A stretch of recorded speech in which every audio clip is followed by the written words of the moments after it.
What did your parents do the day you turned 18? My mom handed me a manila envelope and said open it when you get to school. I figured it was birthday money or maybe college paperwork. I waited until lunch to open it in the cafeteria. Inside was a birth certificate with a different name, adoption papers, and a letter that started with "We need to tell you the truth." Turns out I wasn't their biological kid. My real parents died in a car crash when I was 2, and my aunt and uncle had been raising me but never told me they were actually my aunt and uncle. The letter explained they were moving to Florida next month for my dad's job and thought I should know before they left, like dropping a bomb and then fleeing the state. I sat there staring at these papers while my friends talked about weekend plans. Everything I knew about myself was a lie. My name wasn't even really Marcus, it was David. I drove home early and confronted them. My mom started crying, saying they always meant to tell me but never found the right time. 18 years wasn't enough time apparently. My dad said they thought it would be easier if I just believed they were my real parents. Easier for who exactly? That night I called the number on the adoption paperwork. A social worker named Janet answered and explained she'd been waiting for me to reach out. She told me I had grandparents who'd been asking about me for years but weren't allowed contact because my aunt and uncle wanted a clean slate. Janet said my grandparents lived 2 states over and had been sending letters and birthday cards that never reached me. My aunt intercepted everything for 16 years. She also mentioned something that made my stomach drop. My real parents had left me a trust fund that my aunt and uncle were supposed to tell me about when I turned 18. The next day I skipped school and drove to the bank with Janet. The trust fund had been growing for 16 years. There was over $200,000 waiting for me. My aunt and uncle had known about it the whole time. They'd been getting statements sent to their address and never said a word. Just let me work part-time at McDonald's thinking I was broke. Janet gave me my grandmother's phone number. When I called her, she started sobbing.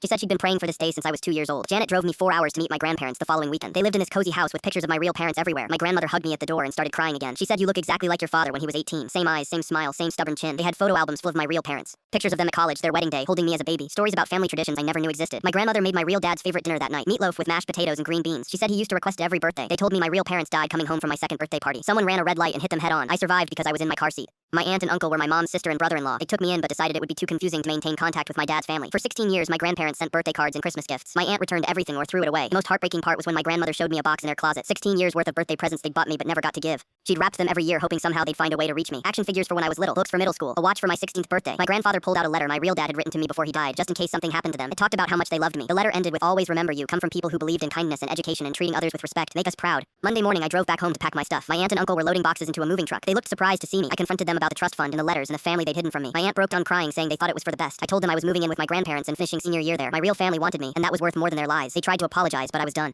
I packed my car and left them with their boxes and their guilt. My grandmother enrolled me in the local high school and I graduated 3 months later. My whole real family came to graduation. The trust fund paid for college where I studied education like my real parents. I became a teacher because that's what they would have wanted. Every year on my birthday, my grandmother makes meatloaf and tells me stories about my real parents. She says they're watching over me and smiling.